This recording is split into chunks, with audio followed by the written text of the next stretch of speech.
Las generalidades de la imagenología, hablando de los métodos que se usan más frecuentemente en cirugía, en imagenología para cirugía, que son la radiografía, la tomografía, la resonancia magnética y el ultrasonido. Eso es lo que vamos a revisar hoy. Un dato que, no sé, me preocupa recordar. La resonancia magnética se abrevia RM, no se le pone una N porque no es un examen de medicina nuclear, así que no es con N, no es nuclear magnética. Un dato para que se acuerde.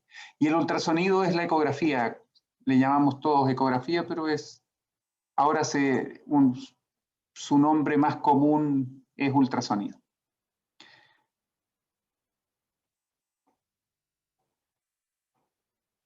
El estudio por imágenes se descubrió en forma incidental por este señor, él es el culpable, él lo descubre, él no lo pretende encontrar, él haciendo experimentos atravesó estructuras y pudo sacar, entre comillas, fotos de esas estructuras que atravesaba.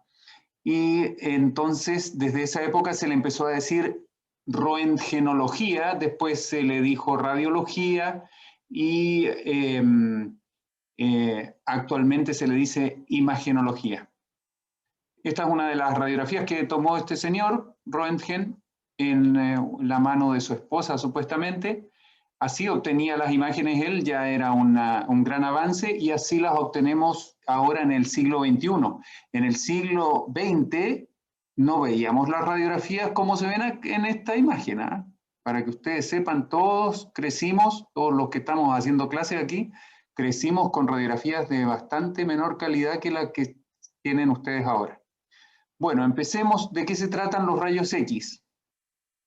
Los rayos X son parte de una cosa mágica que es parte de la física, no sé, misteriosa, ¿no es cierto?, de los astronautas y de los científicos, que ellos dicen, y nosotros tenemos que creer, que existe un espectro de radiación electromagnética y que esa radiación electromagnética, dependiendo del tamaño y de la frecuencia de las ondas, es capaz tanto de servir como ondas de radio, como luz visible o como rayos X y rayos gamma. Es bastante difícil de entender, pero así es la cosa.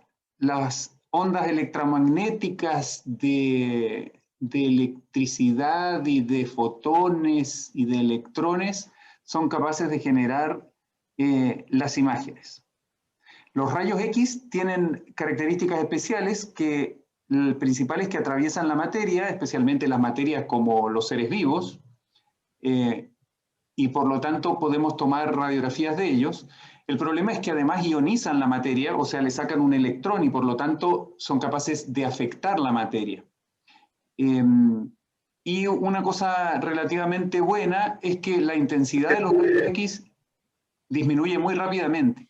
Entonces, al disminuir rápidamente, al avanzar en el espacio, se atenúan rápidamente y por lo tanto no alcanzan a llegar lejos. Si yo tiro un rayo X hacia la calle, no llega al otro lado de la calle, se atenúa muy rápidamente, entonces la radiación emitida por la máquina no afecta a la gente que está alrededor.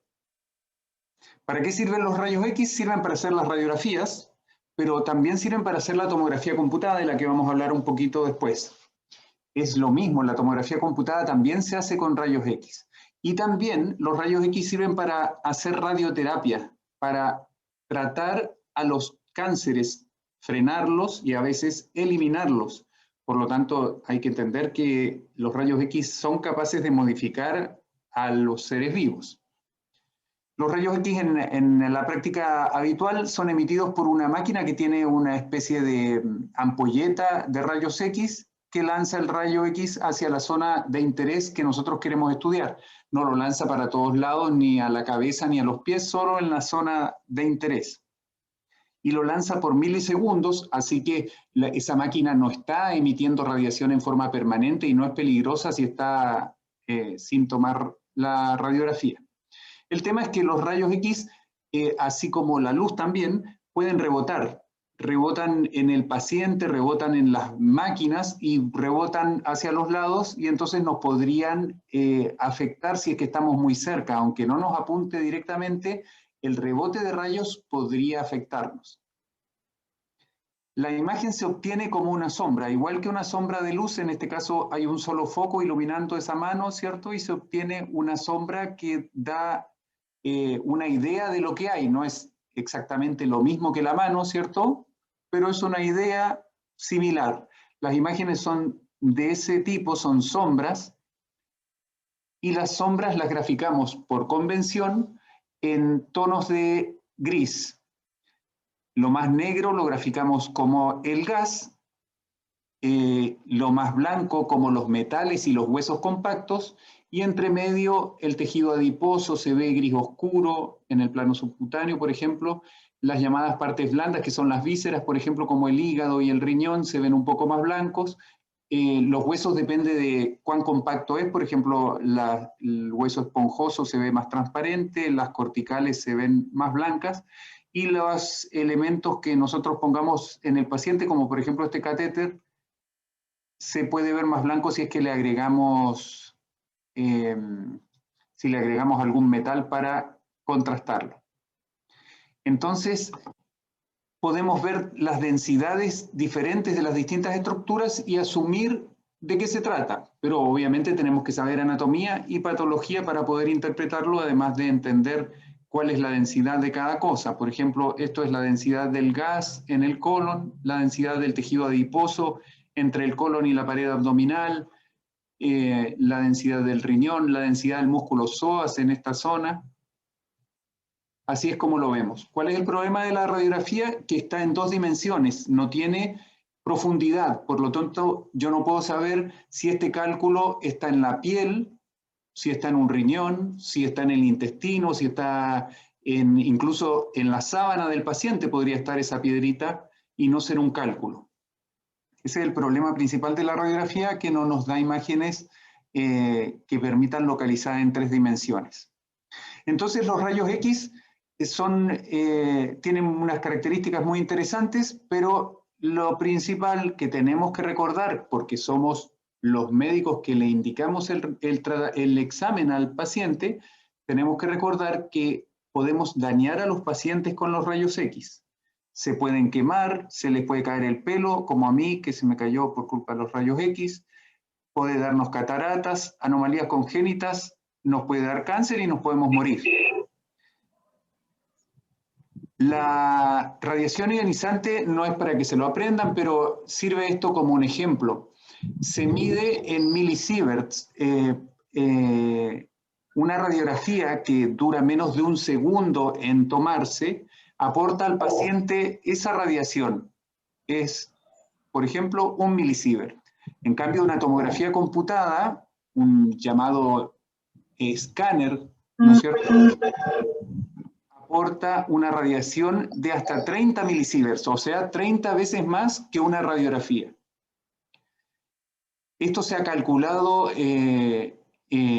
sin utilizar pacientes para calcularlo, sino que viendo las consecuencias que ha tenido la radiación en las poblaciones, y se ha supuesto que en un adulto sometido a 10 milisieverts, este adulto tiene, 1 de cada 1000 adultos desarrollará cáncer por culpa de esa exposición a la radiación.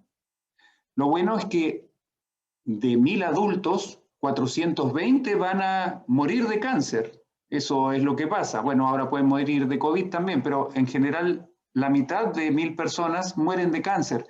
Entonces, decir que ese cáncer se lo provocó los rayos X es difícil. No es exacta la relación causa y efecto. Pero nosotros, al indicar incluso un solo escáner, estamos aumentando las probabilidades de que un paciente tenga un cáncer en el futuro. Bueno, y entonces, ¿cómo hacemos para evitar irradiar y que el paciente no tenga cáncer?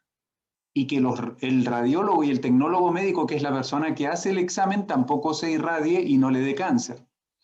Como decía, los rayos X rebotan en el paciente, entonces pueden afectar al operador de las máquinas. Entonces el operador hace un conjunto de actividades que se llaman la protección radiológica. Lo principal es que se ponga muy lejos del paciente. Mientras más lejos, los rayos se atenúan muy rápidamente, así que no llegan. Además, se puede poner detrás de una pared de plomo para frenar los rayos X. Además, se puede poner un delantal con plomo para protegerse. Puede incluso proteger sus ojos con lentes plomados o esta máscara plomada. Puede proteger sus manos, etc. Además, los radiólogos usamos este aparatito que ustedes habrán visto en los radiólogos, ¿cierto? Y que es el dosímetro. Eso es un aparatito que no nos sirve para protegernos en tiempo real. Es una máquina que va captando la radiación a la que uno está expuesto durante 3 meses, y cada 3 meses uno la entrega y se mide cuánta radiación ha recibido esa persona. Así que es retrospectivo, no sirve como una alarma para avisar, usted se está radiando mucho, protéjase. No sirve para eso. Bien, entonces, ¿qué tenemos que saber no solamente como radiólogos, sino como médicos, para protegernos a nosotros y proteger a nuestros pacientes? Que es lo más importante, es que tenemos que usar la menor radiación posible, o sea, pedir la menor cantidad de exámenes que irradian posible, la menor cantidad de radiografías y la menor cantidad de tomografías computadas. O sea, hay que pedir un examen con la radiación menor posible. O sea, pedir un examen chiquitito, un examen cortito, un solo examen y no 10 exámenes, etc. Esa es la idea. Bueno, así es como hasta los años 80 la radiología se desarrolló solamente tomando radiografías, y eran en 2 dimensiones y así de horribles, así se veían el siglo pasado. Y con eso hacían diagnóstico y tratamiento y llegó el hombre a la luna, etc. En los años 80 se empezaron a desarrollar las llamadas técnicas tomográficas, que actualmente son las principales porque tienen la característica de que permiten que uno pueda saber exactamente la ubicación espacial de una lesión y su relación con el órgano donde está y con las demás estructuras, y por lo tanto pueda definir el acto quirúrgico para tratarla. Las tomografías son el ultrasonido o la ecografía, o ecotomografía, como ustedes también habrán oído que le dicen. La tomografía computada, que fue la primera que usó la palabra y por eso se quedó como tomografía computada. La resonancia magnética también es una tomografía por resonancia magnética, pero se quedó con ese nombre, sin la N. Veamos la tomografía computada. Se me fue una imagen, pero bueno. La tomografía computada es una máquina en donde uno acuesta al paciente y esa máquina mete al paciente en este cilindro. Ese cilindro gira, no gira el paciente, sino que el cilindro alrededor del paciente, y le toma incontables radiografías. Son un montón de radiografías y por eso irradia mucho más que una radiografía común.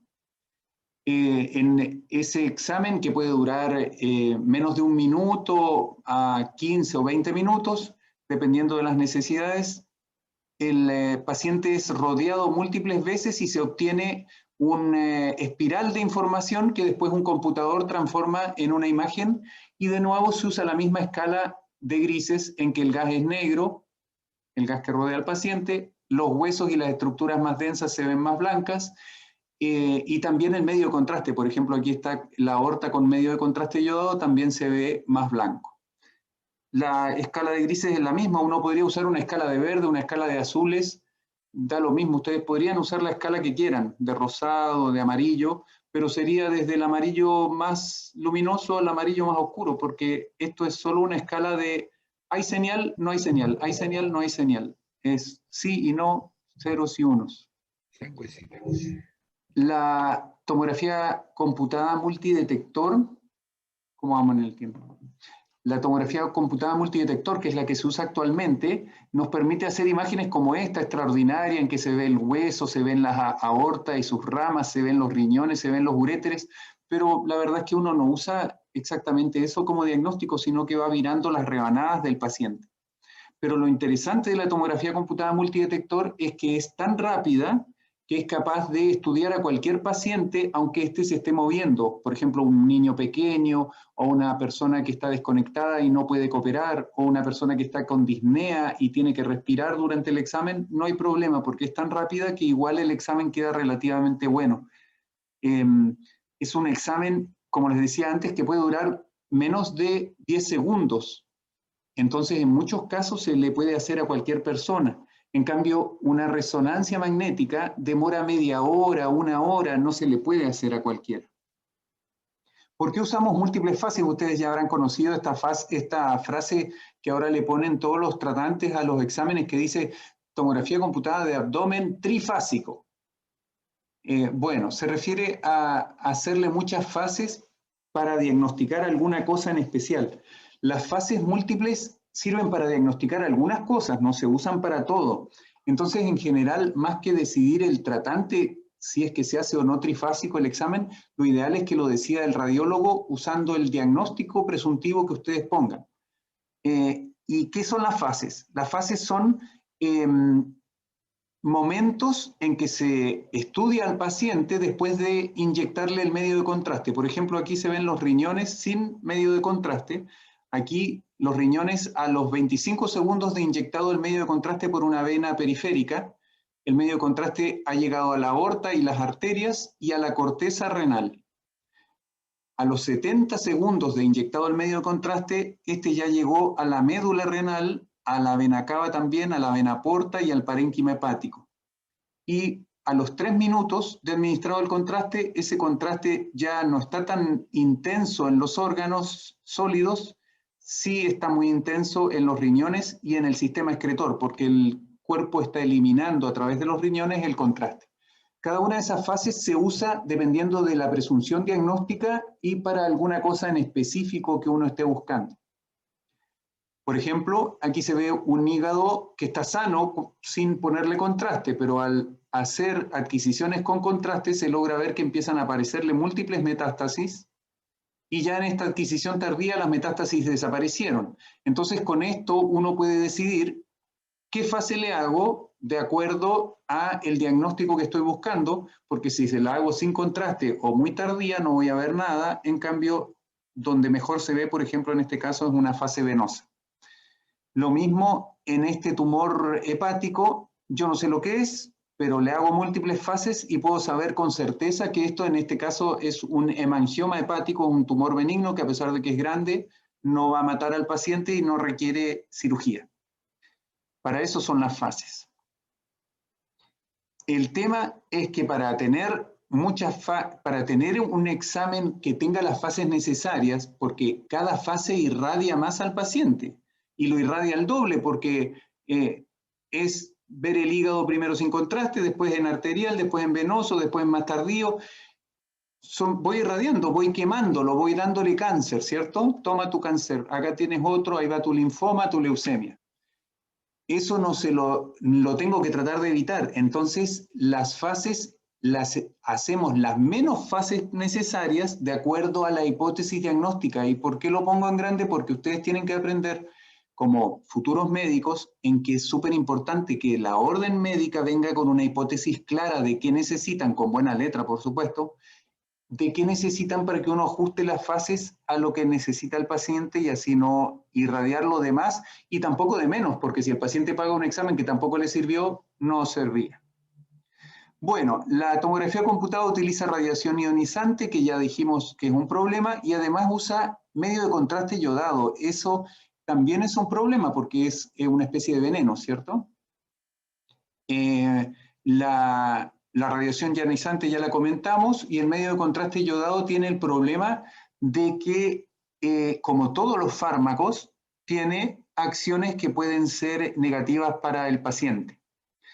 Existen las llamadas reacciones adversas al medio de contraste y que no se deben al yodo que tienen. Por favor, acuérdense de eso, no se deben al yodo.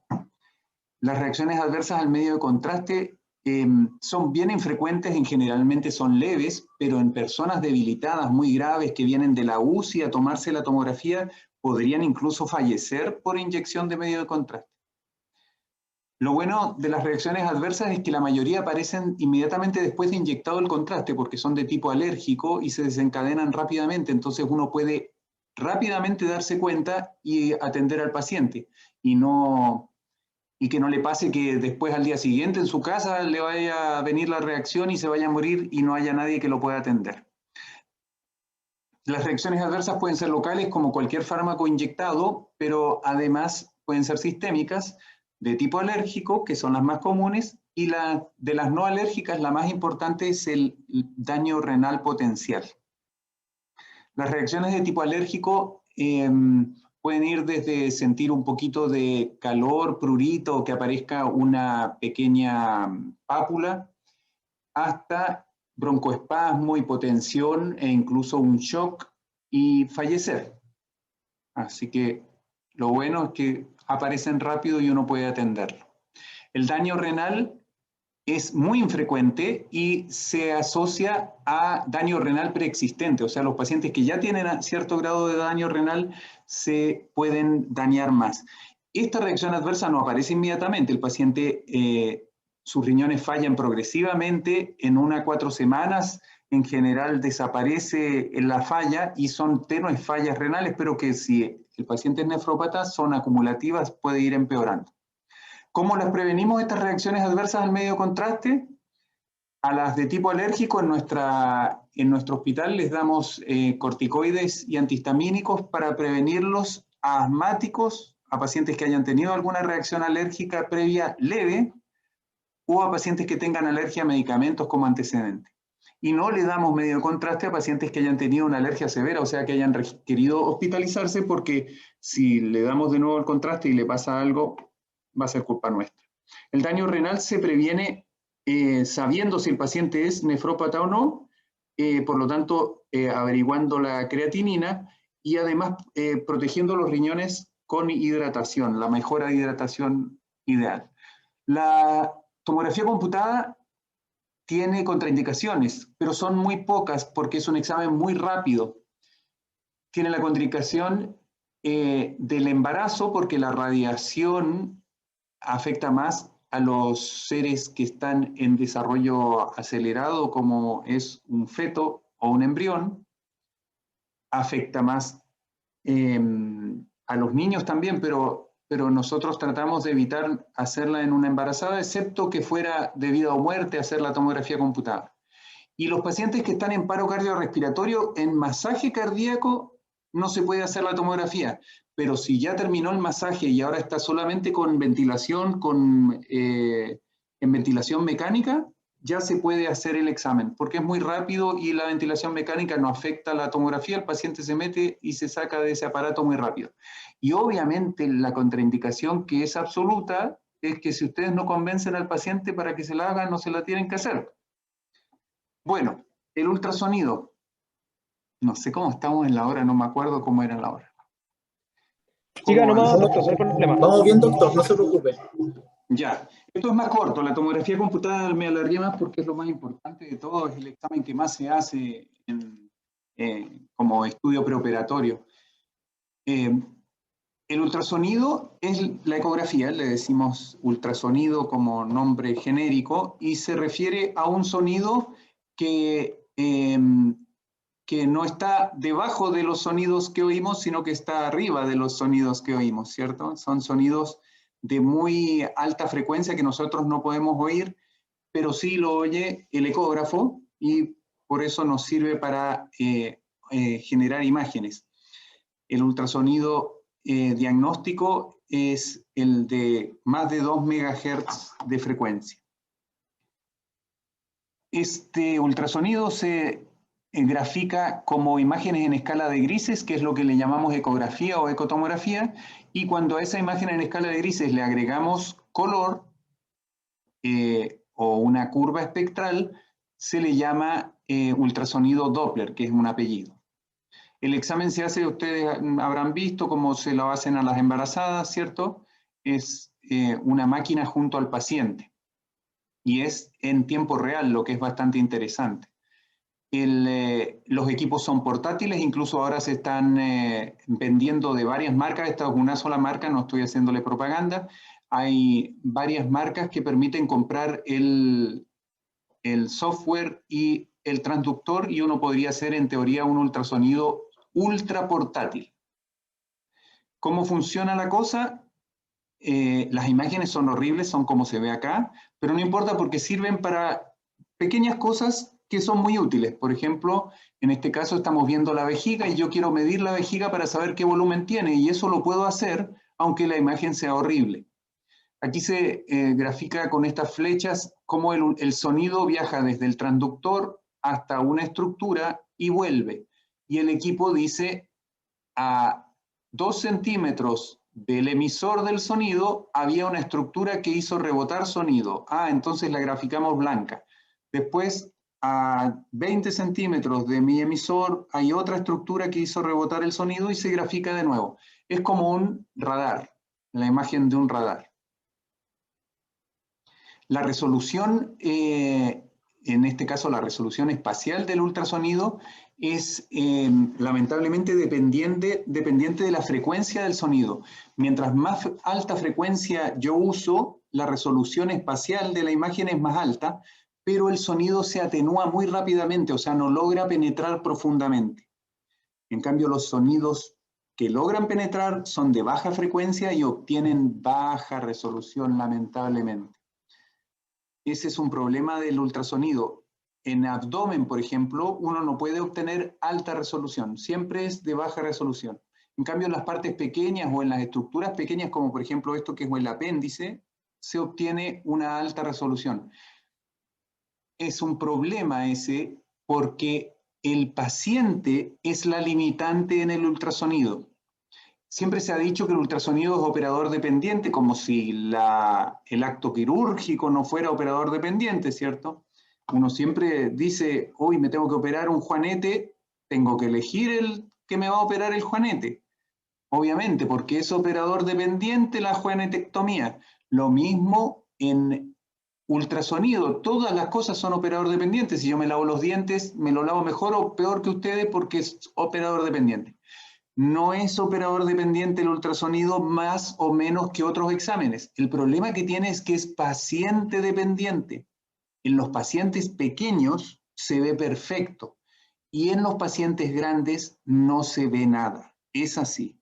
Y si más encima el paciente se mueve, está inquieto o no entiende lo que uno le está haciendo y está sacando el transductor o agarrándolo, no hay cómo hacer el examen. Las imágenes son horribles, no se preocupen, tiene pocas indicaciones el ultrasonido, pero muy buenas, como por ejemplo ver cálculos en la vesícula o ver un quiste, y eso se ve muy bien porque el ultrasonido se usa especialmente para ver agua respecto a otras cosas, como el agua en la vesícula, el agua en el quiste. El Doppler es un efecto que se obtiene no solo con el sonido, sino con la luz, con muchas ondas. Se puede obtener un cambio de frecuencia cuando una onda choca con una estructura en movimiento.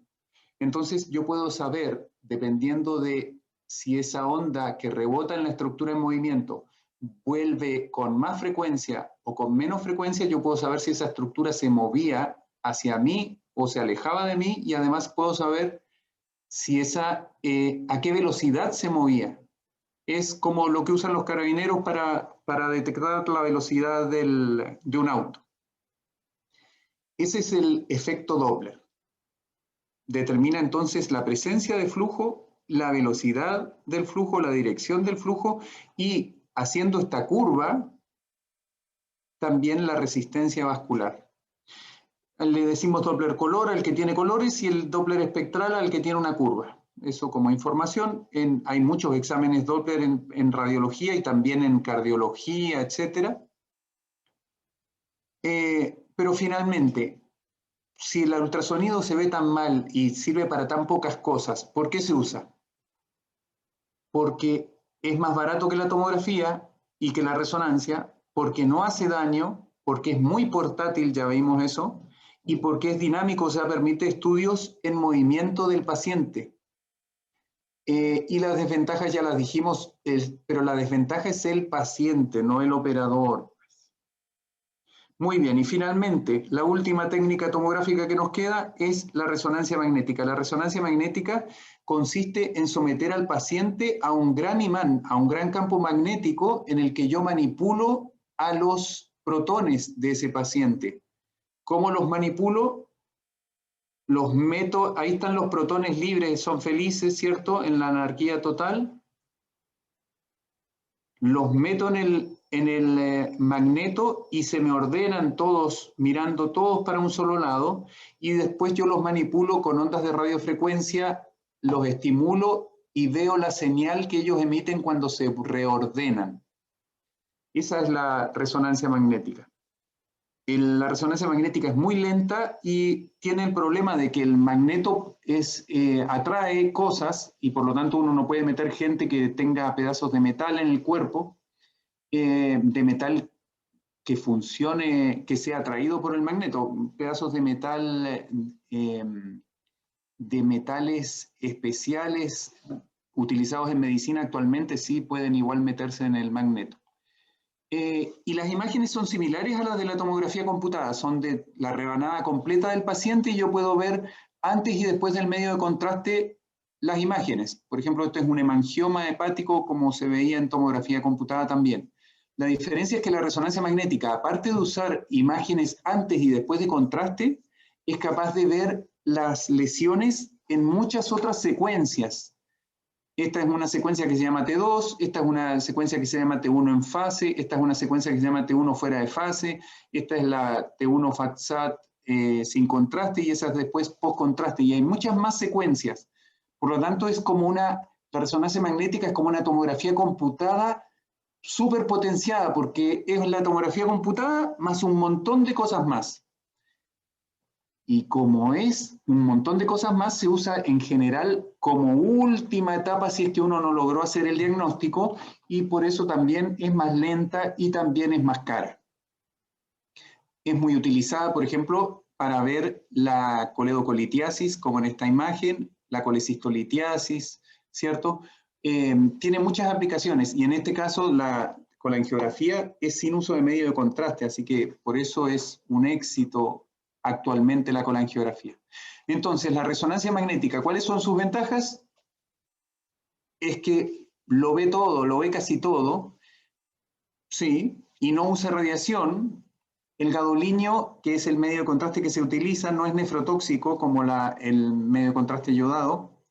Las reacciones alérgicas son muy improbables, pero el problema es que el gadolinio puede producir una enfermedad, ¿cierto? Pero últimamente casi no la produce, afortunadamente. La fibrosis sistémica nefrogénica es una enfermedad como la esclerodermia, pero desencadenada por el gadolinio en los tejidos. Nadie come gadolinio, el gadolinio solo está en los medios de contraste con gadolinio, no existe como un mineral que uno pueda encontrar en una farmacia.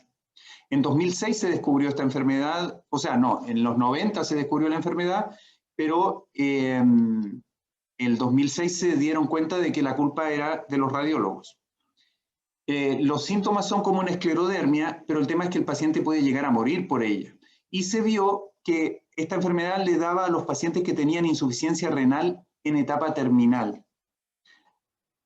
Ya actualmente se ha definido cuáles son los fármacos con gadolinio que se asocian más a la enfermedad y se han aislado del mercado, se venden menos, se usan menos, pero además nosotros como radiólogos no le damos gadolinio a las personas que tienen insuficiencia renal terminal e idealmente a ninguna persona que tenga insuficiencia renal, incluso insuficiencia renal aguda, porque existe una mínima posibilidad de que sí le dé fibrosis sistémica nefrogénica. ¿Qué tienen que hacer ustedes para evitarla? Tienen que pedirle creatinina y calcular la velocidad de filtración glomerular del paciente. Y además seleccionar a quién le piden creatinina, a gente que tenga riesgo de insuficiencia renal. Las contraindicaciones de la resonancia magnética son un poco más que las de la tomografía computada porque es un examen muy lento y porque además tiene el problema de que el magneto puede generar problemas. Por ejemplo, ahí ese magneto esa silla de metal se ensartó en el magneto, ¿cierto? Fue atraído por el magneto. no se la hacemos a las embarazadas del primer trimestre porque no está demostrado, pero no queremos demostrarlo, que someter al embrión al magneto pueda provocar alteraciones en él. En pacientes en que se requiera sedación o anestesia es más difícil porque la máquina de anestesia tiene que ser especial, toda de plástico, para poder ser usada en el magneto y no todos los hospitales la tienen. Los pacientes que tienen marcapasos o desfibriladores podrían no hacerse la resonancia, excepto que el desfibrilador sea compatible con resonancia magnética. Obviamente cuesta 10 veces más que un desfibrilador común, entonces muy poca gente la tiene, etcétera. Hay algunas cosas que nos impiden hacerlo. Los tatuajes de muy mala calidad y muy antiguos y muy grandes. Los tatuajes actuales no tienen ningún problema con el resonador. Bueno, disculpen, parece que me atrasé. O, bueno, nos atrasamos todos. No sé si hay preguntas. Muchas gracias, doctor Álvaro Sangüesa, por su clase de generalidades de la imagenología con respecto a la radiografía, ultrasonido, tomografía computada y resonancia magnética. Estuvo muy clara y didáctica, además de que se lograron abarcar todos los contenidos esperados. Disculpen por el perro. Sin duda alguna, esta clase inicial sienta los pilares fundamentales para tener una máxima comprensión de las futuras clases de este curso. Además, gracias al doctor Gonzalo Cárdenas por haber contestado varias preguntas de los asistentes. Reiterando la gracia al doctor Sangüesa, y antes de pasar a la sección de preguntas, invitamos al doctor Atila Chéndez, maestro de la cirugía chilena y profesor emérito de la Universidad de Chile, para que nos pueda dar algunas palabras con respecto al curso. Profesor. Bueno, no sé si aparezco en la imagen. Sí, profe. ¿Sí? ¿Me ven o no? Se ve muy bien. Sí, lo vemos bien. Perfecto. Bueno, primero que nada, mis felicitaciones al doctor Sangüesa por la brillante clase. Realmente fue muy interesante y hasta yo aprendí también. Yo quiero decirles que también quiero dar mis más sinceras felicitaciones al grupo que organizó esto. Han hecho un trabajo tremendo y más que nada yo estoy emocionado porque este curso es como la culminación de las reuniones que yo he hecho durante 43 años ininterrumpidos, 43 años desde marzo del 1978, en que hicimos esta confrontación o comparación entre las imágenes radiológicas y los hallazgos quirúrgicos. Primero eran, obviamente, como uno parte, eran muy rudimentarios, no teníamos toda la tecnología y actualmente en los últimos años ha sido realmente extraordinario con todo digital y además que hemos tomado con la cirugía laparoscópica múltiples fotos de las operaciones. Realmente el doctor Campos me dio una idea brillante, es plasmar en un texto todas estas reuniones, las fotos que hemos tenido, ¿no es cierto?, los casos clínicos de las reuniones radiológicas quirúrgicas en un texto, porque eso sería de una excelente enseñanza de ver y mostrarles cómo son las imágenes radiológicas y cómo se ve realmente en la verdad in situ en la cirugía. Estas reuniones, como digo, he tenido mucha ayuda de grandes profesores y quiero rendir un homenaje, por favor, permítanme, primero al profesor Strausser, que con el que partí yo haciendo estas reuniones en el 4º piso del hospital, con un negatoscopio. Ay, no se puede imaginar cómo era la cosa, pero sumamente interesante. Y después, cuando se murió el doctor Strausser, seguimos con el profesor Cortés, ¿no es cierto?, Claudio Cortés, que nos ayudó durante muchos años, hasta que él se retiró también hace 3 años. Y después tuve el agrado de estar con mi hija Paola Chéndez, radióloga brillante, y con el doctor Sangüesa, que me ha estado ayudando hasta ahora. Como digo, yo estoy emocionado porque ver esto que se le ocurrió a estos alumnos, doctores brillantes, futuros seguramente, yo realmente les deseo lo mejor. Hacer esta jornada me hace recordar estos 43 años que yo he dirigido estas reuniones. Así que solamente quiero desearle éxito a este curso, hay más de 500 personas y ya eso significa que hay un enorme interés en este tipo de presentaciones. Mis sinceras felicitaciones. Muchas gracias, doctora Tila Chendes, por sus palabras y sobre todo por la reseña histórica que nos acaba de brindar acerca de sus reuniones de radiología y cirugía por más de 43 años. Agradecerle en demasía porque estas reuniones dieron los pilares para la realización de este curso y agradecerle a todos porque estamos en frente de grandes profesionales. A continuación, pasaremos a la sección de preguntas en la cual solamente se realizarán o se responderán 2 preguntas por parte del doctor Sangüesa. Las demás pueden ser enviadas a través del correo electrónico de la jornada. La primera pregunta de Camila Pinto dice: ¿se puede realizar una tomografía computada en el posparto o afecta en algo en el proceso de lactancia? No hay ningún problema con realizar la tomografía computada. El problema teórico está en que el medio de contraste iodado es excretado en escasa cantidad en la leche materna. Entonces, si la madre está en lactancia y se le necesita hacer una tomografía computada con medio de contraste, sí existe teóricamente un problema, pero es un problema más bien teórico, de una mínima exposición al medio de contraste para el feto. La verdad es que no. Si usted va a necesitar hacer, por ejemplo, tiene que estadificarle un cáncer o tiene que hacerle una angiotomografía porque el paciente está grave, qué sé yo, no afecta en nada. Y lo que se puede hacer y se recomienda es que, por ejemplo, se suspenda por 48 horas la lactancia, o sea, la mamá se saca leche, guarda esa leche para dársela en esos días y después, 48 horas después, vuelve a usar, vuelve a darle leche fresca. Muchas gracias, doctor Sangüesa. La segunda pregunta y última de Matías Müller pregunta: ¿por qué no se puede usar una resonancia magnética en el primer trimestre del embarazo si la máquina no emite radiaciones ionizantes y el principio del resonador es alinear los átomos de hidrógeno presentes en las moléculas del agua?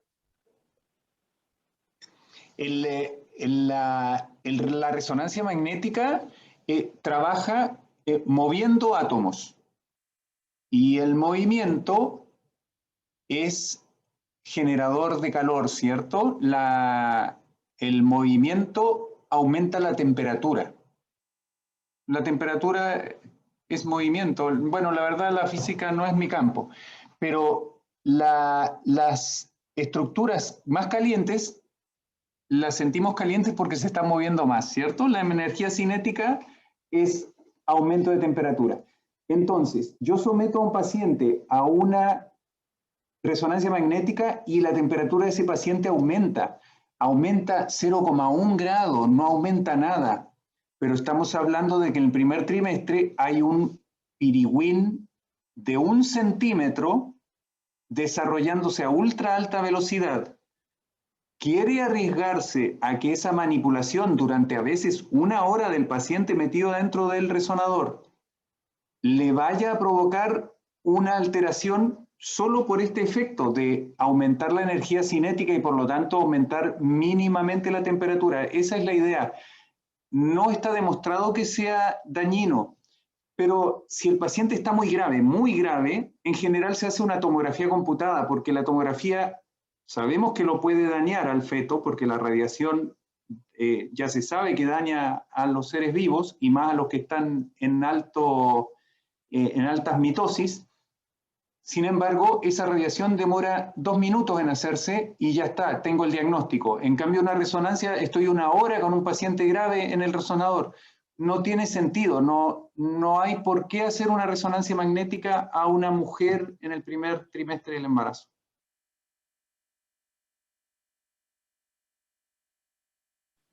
Fantástico.